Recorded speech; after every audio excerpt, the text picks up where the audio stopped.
देवादिदेव भगवान महादेव शिव और जगत जननी मां जगदम्बा के चरणों में नमन करते हुए शिव शक्ति धाम डासना से मैं श्री पंचदश नाम जूना अखाड़े का महामंडलेश्वर यति नरसिंहानंद गिरी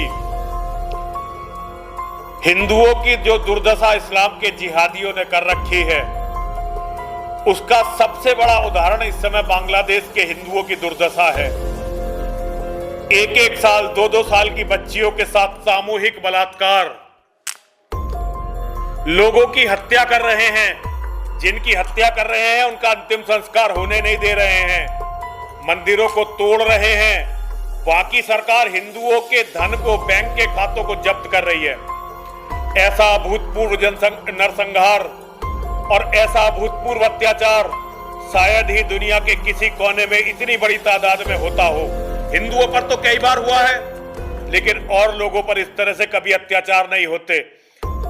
अब तो कम से कम इस सदी में तो होते नहीं है, लेकिन हिंदुओं के साथ इतना हृदय विदारक, लेकिन फिर भी हिंदुओं का दिल नहीं पसीज रहा है। आज बांग्लादेश के हिंदू बिल्कुल असहाय, बिल्कुल अनाथ हैं। उनके लिए कोई भी मदद नहीं कर रहा है। बोल कोई कुछ भी रहा हो, भाषण में कुछ भी दे रहा हो, लेकिन उनकी कोई ठोस मदद पूरी दुनिया में कोई नहीं कर रहा है। हिंदुओं के लिए जो भी होता है केवल भाषणों में होता है। वास्तव में हिंदुओं की मदद जब से मैं देख रहा हूं कोई नहीं करता। भारत पाकिस्तान के बंटवारे के समय 1 करोड़ से ज्यादा हिंदुओं की हत्या, और जब ये बांग्लादेश बना था, जब लाखों की तादाद में हिंदुओं की हत्या, फिर कश्मीर का इतना जघन्य हत्याकांड, पाकिस्तान में लगातार हिंदुओं की हत्या, और अब ये बांग्लादेश में हिंदुओं की हत्या, भारत में भी लगातार हिंदुओं की हत्या हो रही है। मैं हिंदुओं, विशेष रूप से भारत के हिंदुओं से अनुरोध करना चाहता हूं,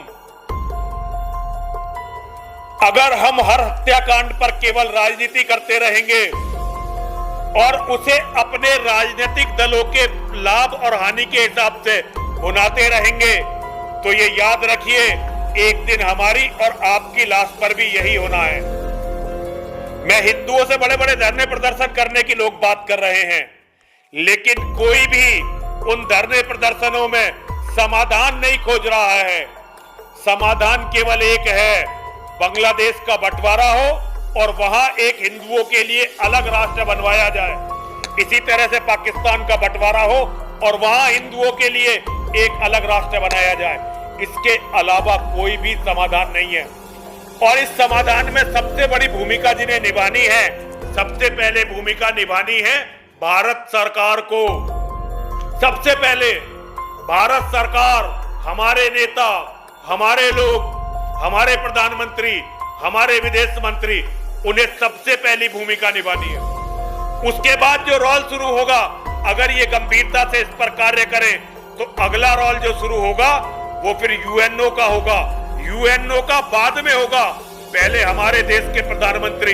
हम तो अपनी पीड़ा को हिंदू तो बोले, प्रधानमंत्री जी इसमें तुरंत कुछ कदम उठाएं, उसके बाद यूएनओ कदम उठाए, तब तो कोई समाधान निकलेगा, वरना कोई समाधान निकलने वाला नहीं है।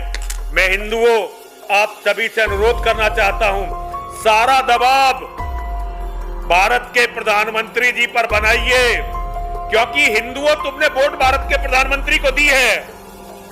तुम्हारा अधिकार है, अपने भाइयों की रक्षा के लिए अपने अधिकार का पालन करिए।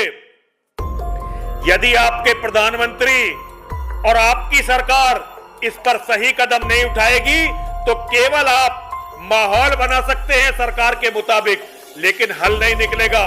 कदम भारत के प्रधानमंत्री जी को और भारत सरकार को उठाना है, और हमें मिलकर, सबको मिलकर, भारत सरकार, हमारे प्रधानमंत्री जी और हम सब मिलकर हम यूएनओ को मजबूर करें कि यूएनओ एक अलग देश की मान्यता दे। बांग्लादेश के अंदर एक अलग हिंदू देश, पाकिस्तान के अंदर एक अलग हिंदू देश, इसके अलावा कोई चारा नहीं है। अगर हमने वहां से इन्हें बुलाया, हिंदुओं को बुलाया, तो हिंदू नहीं आ पाएंगे, उससे ज्यादा जिहादी छद्म वेश में भारत आ जाएंगे, क्योंकि यहाँ के सिस्टम को तो आप जानते ही हैं। और अगर हमने यही पलायनवादी नीति रखी, तो जो आज बांग्लादेश में हो रहा है, कल वो भारत में भी होगा।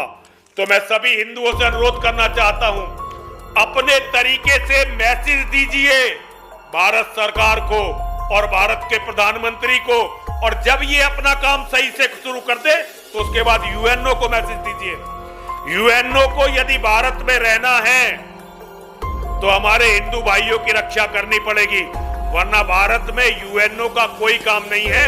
हम यूएनओ को भारत में कुछ नहीं करने देंगे। ये संदेश यूएनओ को जाना चाहिए। हर हर महादेव, हर हर महादेव, हर हर महादेव।